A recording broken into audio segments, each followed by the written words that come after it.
I am so thrilled to be here this morning, and I'm thrilled that I get to talk about Ruth. It is so exciting. Now, I don't want to embarrass anybody, but is there anybody here that has never studied Ruth? Just kind of do this. Just put your hand kind of like this. All right. Oh, yay, I'm so excited because it is such an exciting book. And for those of you that have studied it many times, I would just ask that you put on a new lens. Look at it a little differently. Find something that is new to you as we study. So as we think about Ruth, we think about sovereignty. We think about kinsman redeemer. We think about marriage. And as we think about connecting the dots, that's how I'm going to refer to sovereignty. How God will take one event and connect it to the next event, and connect it to the next event. And we begin to see his hand at work. Now, for me, connecting the dots is something at this stage of my life that I usually do with my grandchildren in a restaurant. And it's a very simple connect the dots. As I did a little research about connect the dots, the more advanced connect the dots, you look at the page and all it is just covered with numbers. Just covered with numbers. You have no idea what that image is going to come out. And that's kind of how I feel like God's sovereignty. We don't always know how it's going to end up, but God has a plan, and that plan is good. So I want to read to you out of our study guide. You don't need to go with there necessarily with me, but I want to read to you. It's on page 82. There's a little poem that talks about sovereignty. It says this: God leads us step by step from event to event. Only afterwards, as we look back over the way we have come and reconsider certain important moments in our lives, do we experience the feeling of having been led without knowing it. The feeling that God has mysteriously guided us. Time has to elapse to enable us to see it. And that, indeed, is what sovereignty looks like. So go with me in your Bible to Ruth 1, and we're going to read a good majority of it, but not all of it. Now, I want you to know that just because we're only covering 4 chapters, which, yay for you, you only have to read 4 chapters this week, does not mean that I'm going to talk any shorter. Because there is a lot to cover, and it is so very exciting. So go with me to Ruth 1, chapter 1, verse 1. During the time of the judges, there was a famine in the land. A man left Bethlehem in Judah with his wife and 2 sons to stay in the territory of Moab for a while. The man's name was Elimelech, and his wife's name was Naomi. The names of his 2 sons were Mahlon and Chilion. They were Ephrathites from Bethlehem in Judah. They entered the fields of Moab and settled there. Naomi, listen to me.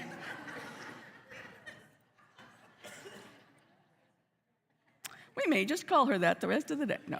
Naomi's husband, Elimelech, died, and she was left with her 2 sons. Her sons took Moabite women as their wives. One was named Orpah, and the second was named Ruth. After they lived in Moab about 10 years, both Mahlon and Chilion also died, and Naomi was left without her 2 children and without her husband.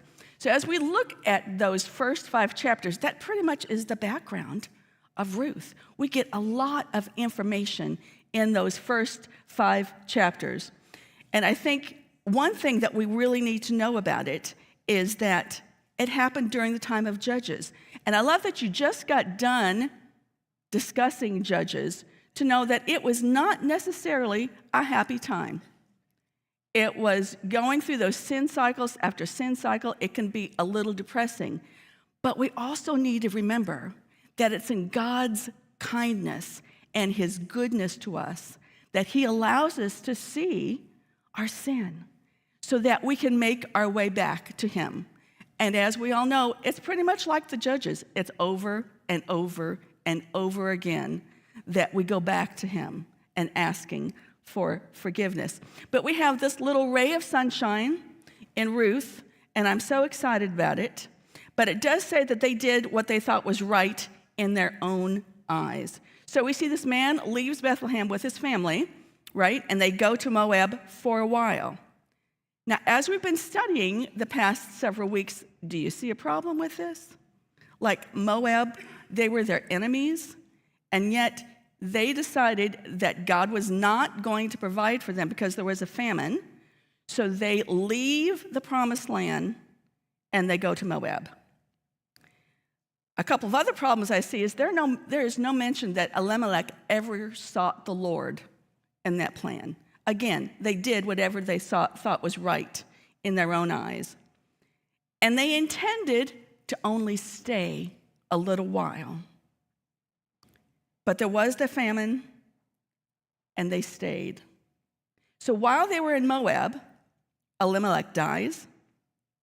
The sons marry Moabite wives. Now, isn't that going to happen? If you live in a foreign country for a time, and if you're single, and if you're young, there is the possibility that you could get involved with the people there, that maybe you could even start a relationship and fall in love with an Irishman. Oh, did I say that? That, of course, is our experience as we sent our daughter to study abroad in Ireland, and I have nine.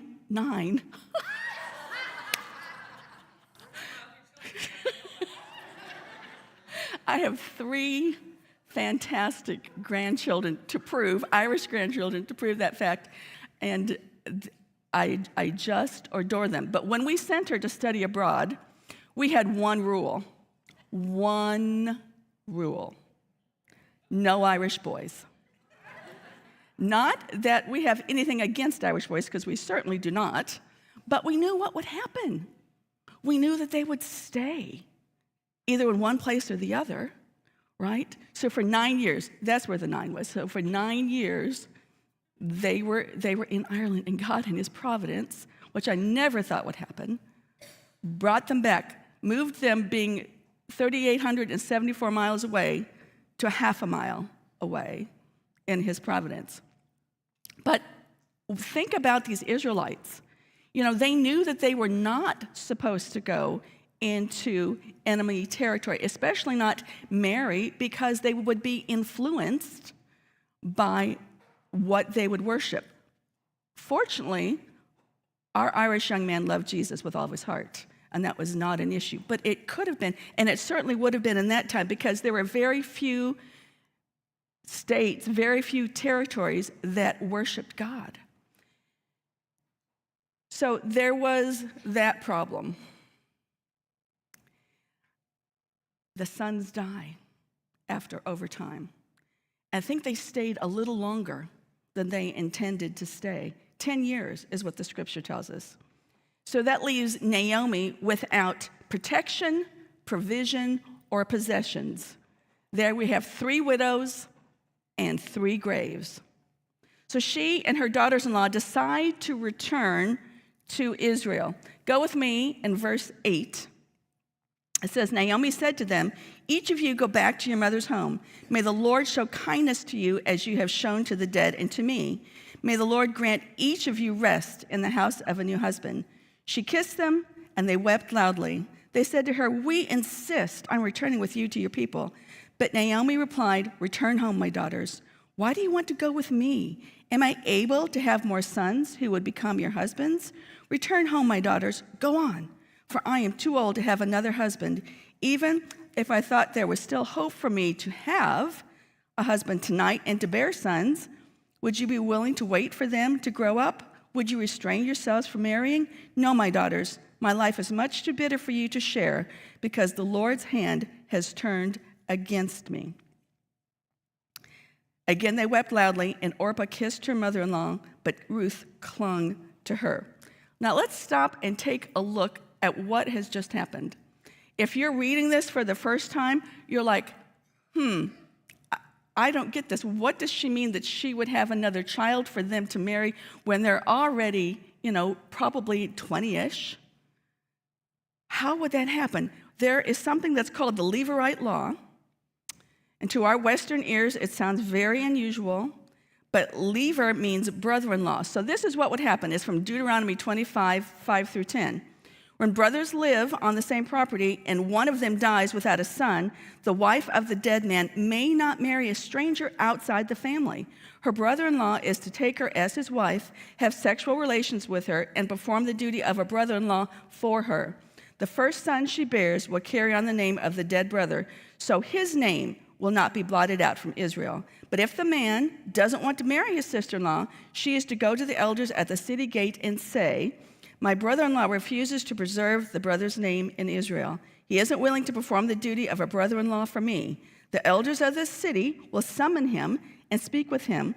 If he persists and says, "I don't want to marry her," then his sister-in-law will go to him in the sight of the elders, remove his sandal from his foot, and spit in his face.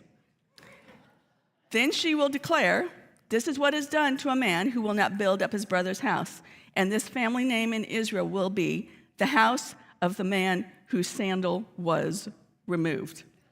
Now, I read a little more than we actually needed to clarify what I'm talking about here, but I just thought it was too hysterical not to talk about how they took the sandal off and spit in their face. I mean, who does that? So basically what Naomi was saying, go home. I cannot provide another son so that the Levirate law can be upheld. But what she is doing is so unselfish. In her unselfishness, Naomi pronounces a blessing of Hesed on her daughter-in-law. Let me tell you what that is. Let me read this quote by K. Lawson Younger that says, "The concept of Hesed is important to understand the book of Ruth, since it is used to describe both secular and human and divine relationships. Unfortunately, it is a Hebrew word that no one English word can begin to convey accurately. Being expressive of relationships, the term connotes altogether the notions of covenantal loyalty, faithfulness, kindness, goodness, mercy, love, and compassion. The Hesed that humans show to one another is among the most fitting means God can use to display his own Hesed." So what that meant to Naomi, if her daughter-in-laws leave, this is what she's giving up. This is what she's being sacrificial about. This is what she is being Hesed to them towards. She would have no immediate family. She would have no one to care and provide for her. If she's going to go back to Bethlehem, which it sounds like they're getting ready to do, she has no one to make this trip for her.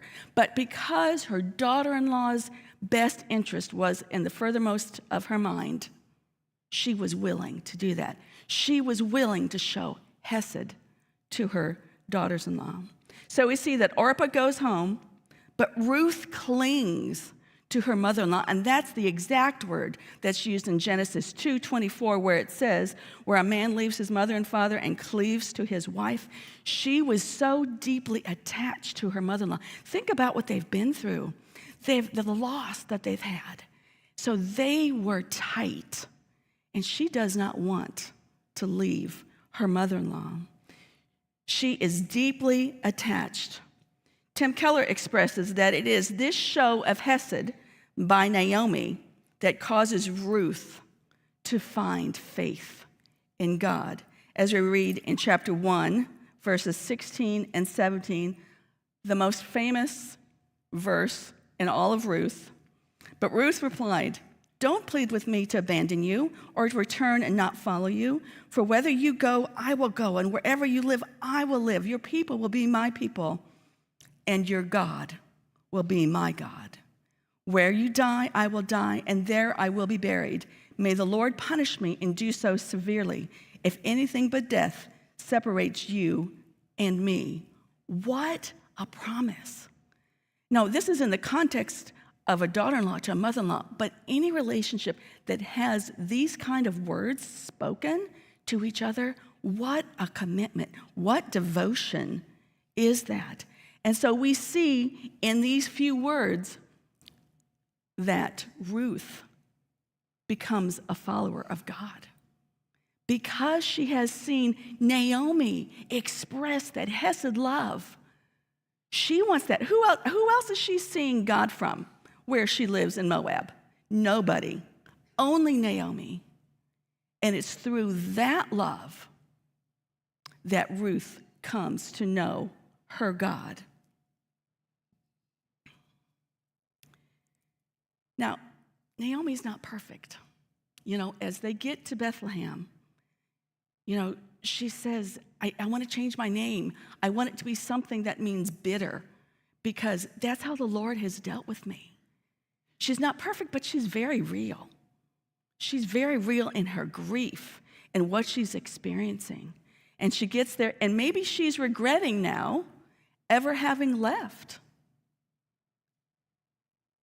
But she changes her mind in just a short period of time, and it is right here in what has just happened that we are going to insert those two little words. We're going to start connecting the dots of God's sovereignty. We see those two little words, but God. As we see God show up in the last sentence that we see in chapter 1, it says, "So Naomi came back from the territory of Moab with her daughter-in-law Ruth, the Moabitess. They arrived in Bethlehem at the beginning of the barley harvest." And that is the but God, is the barley harvest. You're saying, for real? A barley harvest? Yes. We're going to see how a barley harvest changes everything. So they arrive at the end of the barley harvest, and this is what we would look forward to in the New Testament as a Romans 8:28 situation, where it says, "And we know for those that love God, all things work together for good for those who are called according to his purpose." So she doesn't see it now. Things look a little difficult, but we're going to see how God continues to connect those dots. So when we started in chapter 1, Warren Wiersbe had a name for each chapter, and I've adopted that. In chapter 1, it was a famine. In chapter 2, now we have a field. So we see that Ruth begins to glean in the field. She asks her mother-in-law if she can go and glean in a field where she finds favor from the landowner. Ruth goes to glean behind some harvesters. Now, if you're not familiar with the word gleaning, let me tell you what that means. First of all, let's go to Leviticus 19, 9 through 10, because it describes it beautifully. And this is God's welfare system, if you will. "When you reap the harvest of your land, you shall not reap your field right to its edge. Neither shall you gather the gleanings after your harvest. And you shall not strip your vineyard bare, neither shall you gather the fallen grapes of your vineyard. You shall leave them for the poor and for the sojourner. I am the Lord your God." So she is gleaning. She is getting all the kernels that are along the edges, all the things that the ladies drop. See, because when they harvest, the men go through with a sickle and they cut all the stalks down. And then the ladies go behind and they pick up all the stalks and gather them in a container. And then the gleaners have what's left over. So she is gleaning. While she is gleaning, the landowner comes home, and this is what he says.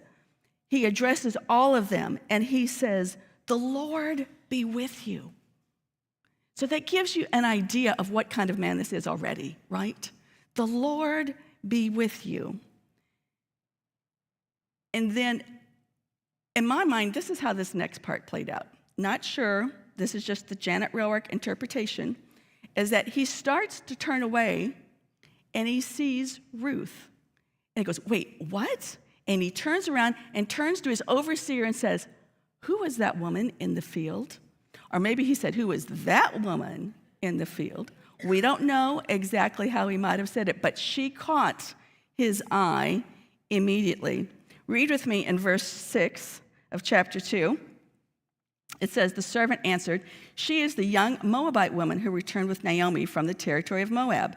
She asked, 'Will you let me gather fallen grain among the bundles behind the harvesters?' She came and has been on her feet since early morning, except that she rested a little in the shelter." Then Boaz said to Ruth, "Listen, my daughter, don't go and gather grain in another field, and don't leave this one, but stay here close to my female servants. See which field they are harvesting and follow them. Haven't I ordered the young men not to touch you? When you are thirsty, and go and drink from the jars the young men have filled." She fell face down, bowed to the ground, and said to him, "Why have I found favor with you, so that you notice me, although I am a foreigner. Boaz answered her, everything you have done for your mother-in-law since your husband's death has been fully reported to me, how you left your mother and father and your native land, and how you came to a people you didn't previously know. May the Lord reward you for what you have done. And listen to this sentence, hold on to this next phrase, and may you receive a full reward from the Lord God of Israel, under whose wings you have come for refuge. My Lord, she said, I have found favor with you, for you have comforted and encouraged your servant, although I am not like one of your female servants. So what do we see that has happened here?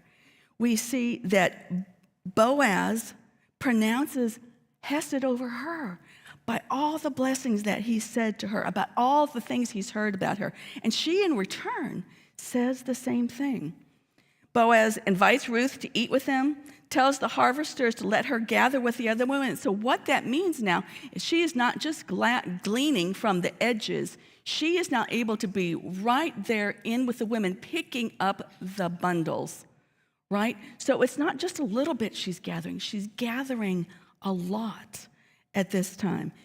He tells the men, do not disturb her, kind of protecting her, kind of providing for her. So she returns home with an abundance. And she gets home to Naomi in verse 18.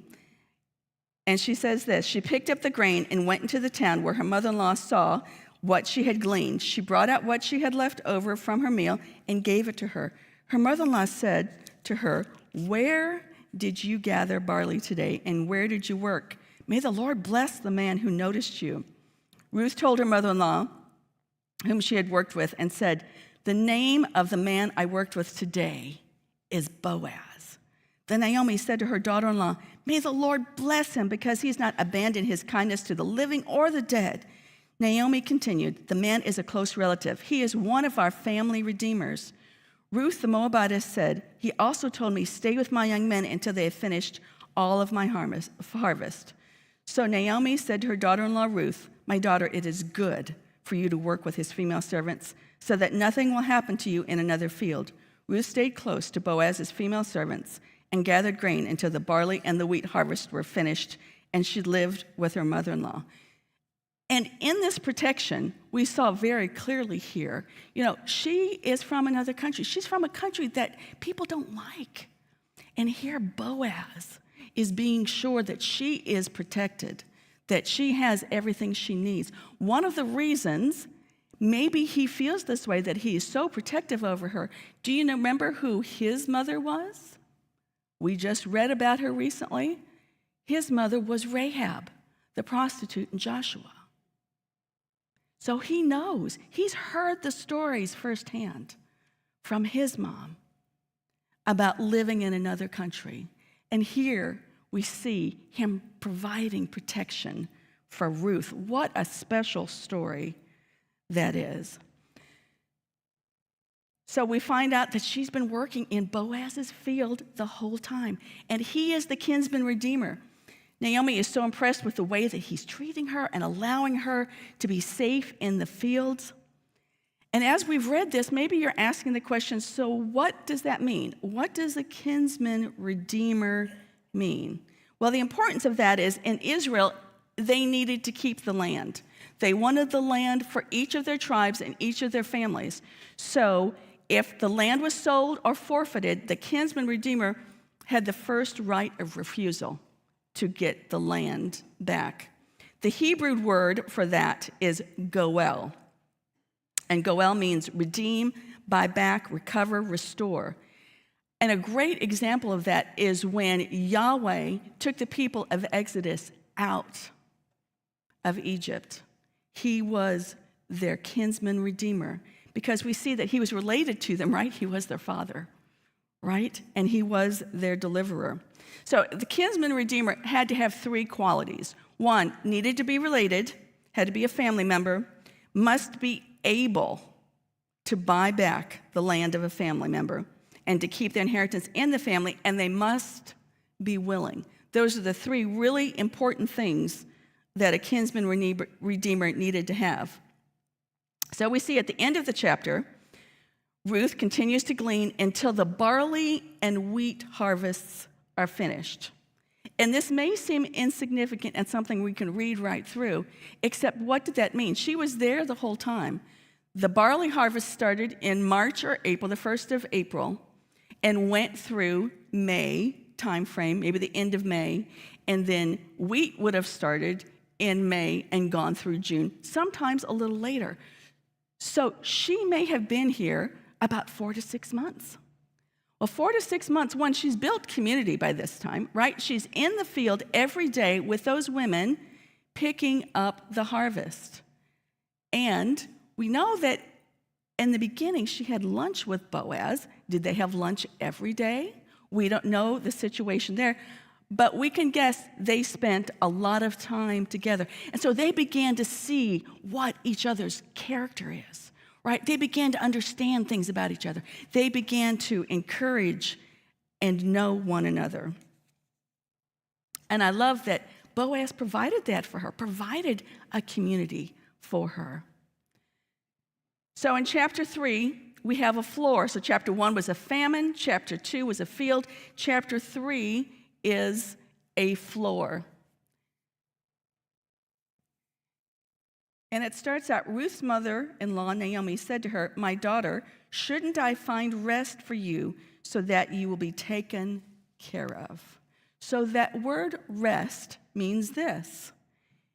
It means a condition of rest and security attained by marriage. So this is a society that would have had arranged marriages anyway, but she understands that for Ruth to be totally settled in a different country, right, in a land where people hate her people, that she needed to be settled. And so Naomi was going to do what she could do to arrange that. So she goes on to remind Ruth that Boaz is their relative, and you've been working with his female servants. She does everything she can to put Boaz in this fantastic light for her. It is my belief that the writer has been very specific in being sure that we see that Boaz is a character of noble state. So look with me in the second half of that verse, verse 2 in chapter 3. She tells her, "This evening he will be winnowing barley on the threshing floor. Wash, put on perfumed oil, and wear your best clothes. Go down to the threshing floor, but don't let the man know you are there until he has finished eating and drinking. When he lies down, notice the place where he's lying. Go in, uncover his feet, and lie down. Then he will explain to you what you should do." So Ruth said to her, "I will do everything you say." She went down to the threshing floor and did everything her mother-in-law had charged her to do. After Boaz ate, drank, and was in good spirits, he went to lie down at the end of the pile of barley, and she came secretly, uncovered his feet, and lay down. At midnight, Boaz was startled, turned over, and there lying at his feet was a woman. So he asked, "Who are you?" "I am Ruth, your servant," she replied. "Take me you under your wing, for you are a family redeemer." So Naomi tells her to wash and get dressed. Remember, she's working in the field all day. She's like, smell nice, put on a little perfumed oil, get on your best clothes. So she goes to the threshing floor and she waits till he's done eating and drinking. And then she pays attention to where he lies down.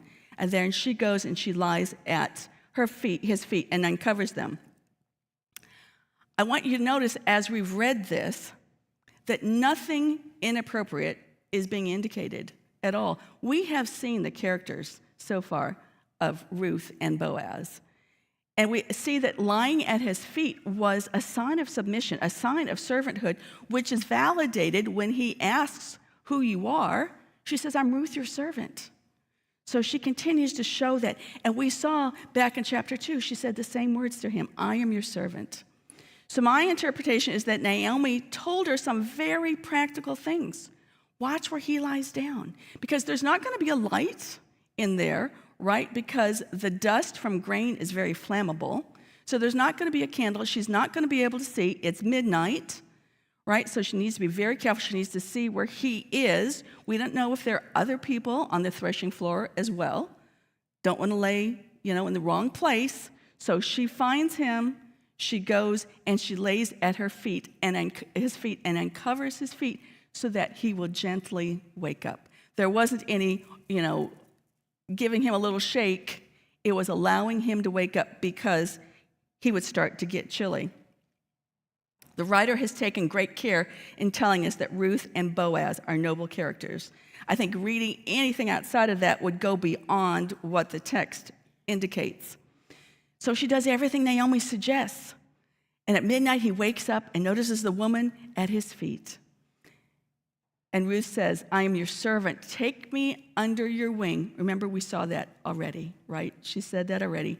For you are a family redeemer. And what that would mean, taking under his wing, would have been throwing the coat over her, saying, I will take care of you. She basically also just proposed to him. That's basically what just happened. She proposed to him because you are a family redeemer, meaning you need to do what you're supposed to do as a family redeemer. Buy back the land and marry the widow. So we read in verses 10 through 14, then he said, May the Lord bless you, my daughter. You have shown more kindness now than before, because you have not pursued a younger man, whether rich or poor. Now don't be afraid, my daughter. I will do for you whatever you say, since all the people in my town know that you are a woman of noble character. Yes, it is true that I'm a family redeemer, but there is a redeemer closer than I am. Stay here tonight, and in the morning, if he wants to redeem you, that's good. Let him redeem you. But if he doesn't want to redeem you, as the Lord lives, I will. Now lie down until morning. So she laid down at his feet in that submissive position until morning, but got up while it was still dark. Then Boaz said, Don't let it be known that a woman came to the threshing floor. So we see all the things that happen, and that he calls her daughter, calls her noble character. He is the family redeemer, but one closer. And as I was researching all about this, I came across the Midrash, which is the Jewish way to study the Bible. And I came across some genealogies, which was very interesting because the family redeemer is supposed to be a family member, and he's saying there's one closer. All right, so who is he? Where does Boaz fall in this? So if we look at Naomi's family, okay, Elimelech, her husband, Naomi's husband, Salmon, Boaz's father, and Naomi's father were all brothers. All three were brothers. So if you connect the dots there, she married her uncle. Okay, so there is somebody closer still. Is it a brother? Is it another cousin? We don't know. They don't give him a name. Well, actually, they do give him a name. In ancient Hebrew texts, they call him Mr. So-and-so.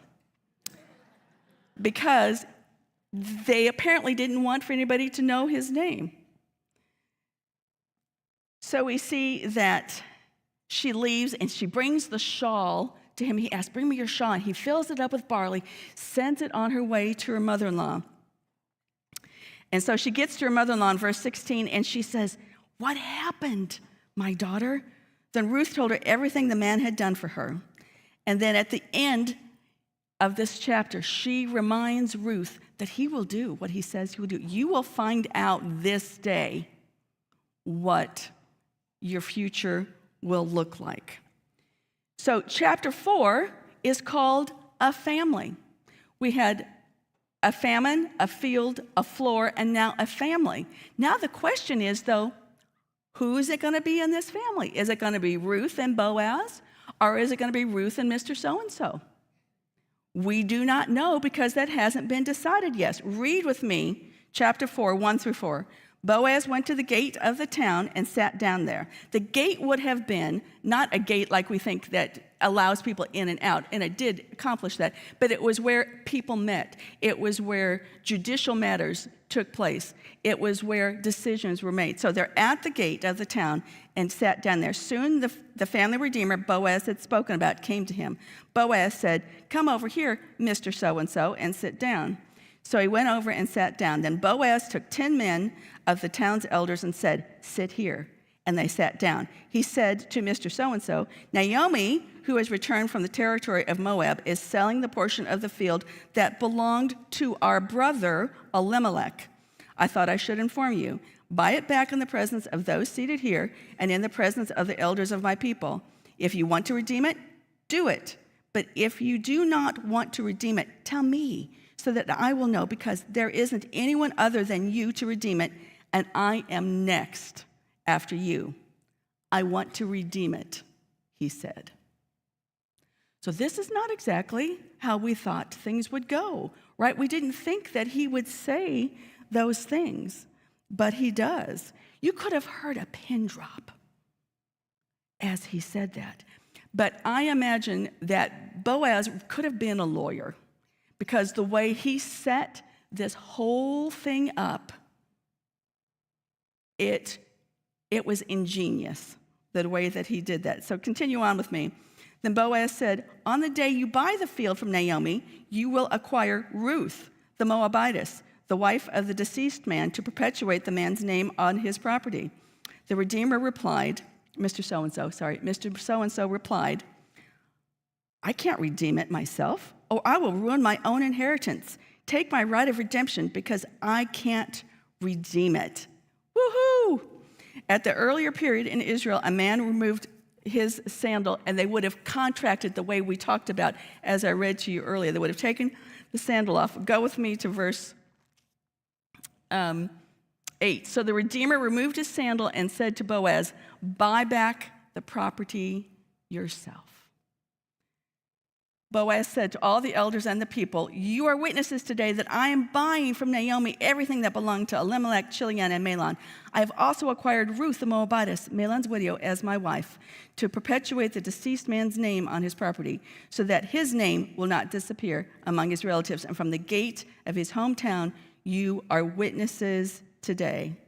And so the people go on and say, "Yes, we are witnesses." And they go on to bless them, saying, may your family be like Leah and Rachel.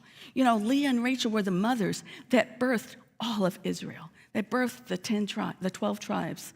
And they're saying, we want for you to be like that. So they blessed them. And then in verses 13 through 15, Boaz took Ruth, and she became his wife. He slept with her, and the Lord granted conception to her, and she gave birth to a son. The woman said to Naomi, "Blessed be the Lord, who has not left you without a family redeemer today. May his name become well known in Israel. He will renew your life and sustain you in your old age. Indeed, your daughter-in-law, who loves you and is better to you than 7 sons, has given birth to him."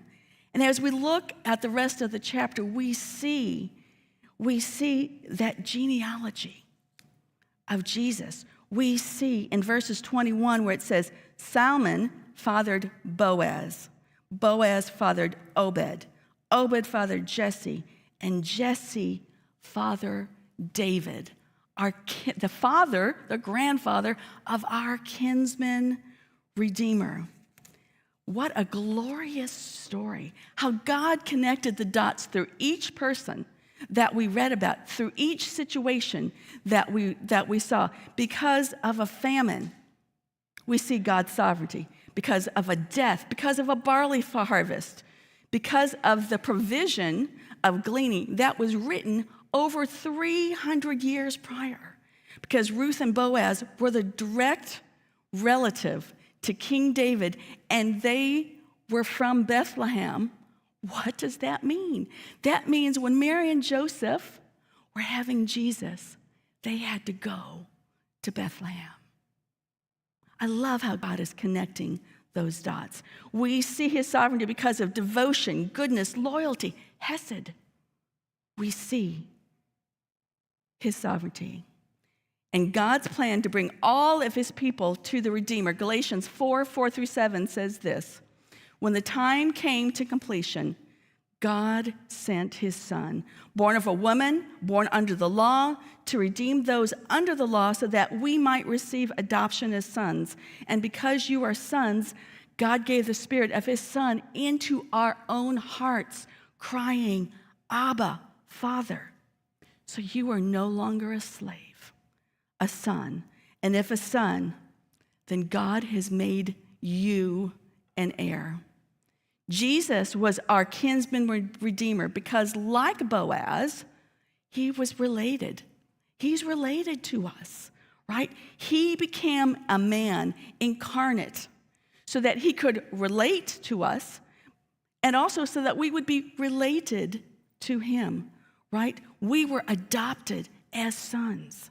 He was able, like Boaz, had the funds and the ability to purchase the land and to be a husband to Ruth. He redeemed us from the slavery of sin. We no longer have to be bound by sin and its ability to sometimes overwhelm us. We can just say no. We don't have to be bound to that any longer. And he is the only one. He is the only one who is able, because of the blood Jesus shed on the cross for us. Hebrews 9:22 says, without the shedding of blood, there is no forgiveness. And only the blood of a spotless lamb, which 1 Peter 1:18-19 tells us, for you know that it was not with perishable things such as silver or gold that you were redeemed from the empty way of life handed down to you from your ancestors, but with the precious blood of Christ, a lamb without blemish or defect. So not only was he related, not only was he able, he was willing.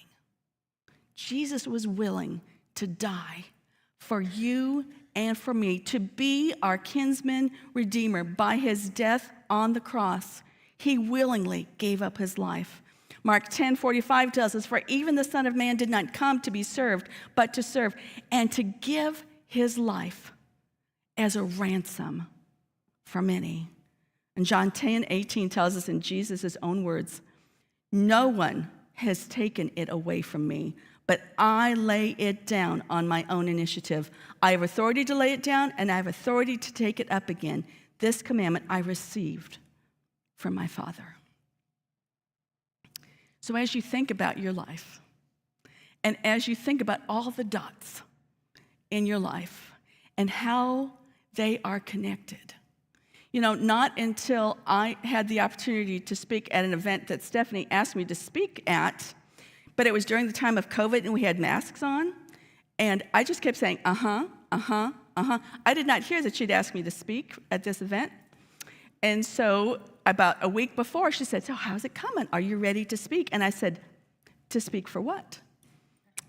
And she said, this event where I want for you to talk about relationships with other women, about discipleship.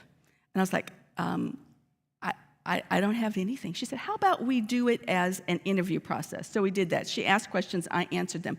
But in the process of that, I had the opportunity to look back at my life and connect the dots of my life. I thought my life had been totally disconnected. And maybe you would be like that too if you'd look back at your life and realize, I did this, but I was unsuccessful at that, and I tried that, and that didn't work. But connecting these dots, we see God at work.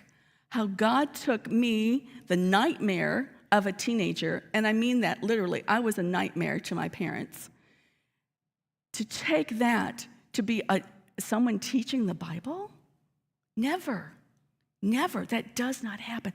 But God, and I was able to connect the dots to say, oh, the reason he had me get an education, so that I would learn how to speak, learn how to study, be able to share this with ladies. And then at the age of 21, I prayed to receive Christ, but I didn't quite give him my full life because I thought the things of my life that were bad, the things of my life that I didn't want to share with anybody, I did not realize he wanted to use. And he wanted to use in a way that I would tell other women about his hesed for them, about how much he loves you. He willingly gave his life for us to be that kinsman redeemer. And your life, when it's done, is going to be this beautiful picture that you would have said, I never would have connected the dots like that. But that, friends, is what he wants to do in your life, to connect those dots, allow you to see his sovereignty in the full, and to see how much he loves you. Let's pray together. Father, thank you so much that you don't give up on us, that you have a plan, like you had this plan for Ruth, she never would have imagined herself going from a barley harvest to probably living in a mansion. But God, you had that plan for her. And as for each lady here, she can tell stories of how you moved from one thing to the next to the next. But until we take that minute to look back and see all that you've done, Father, I would prompt the ladies here to do that so they can see the fullness of your faithfulness, the fullness of your love, the fullness of your hesed for each one of us. Father, and I pray that if there's a woman here that doesn't understand your love, that doesn't know about your love, who has never taken time to totally commit her life to you, that she would ask somebody, that she would ask her small group leader, that she would ask me or another person on leadership. But Father, that she wouldn't go another minute wondering where her life is with you. And Father, this day, we commit our lives to you, to live it to the full, to watch the dots connect, and to give you the glory. It's in Jesus' name, amen.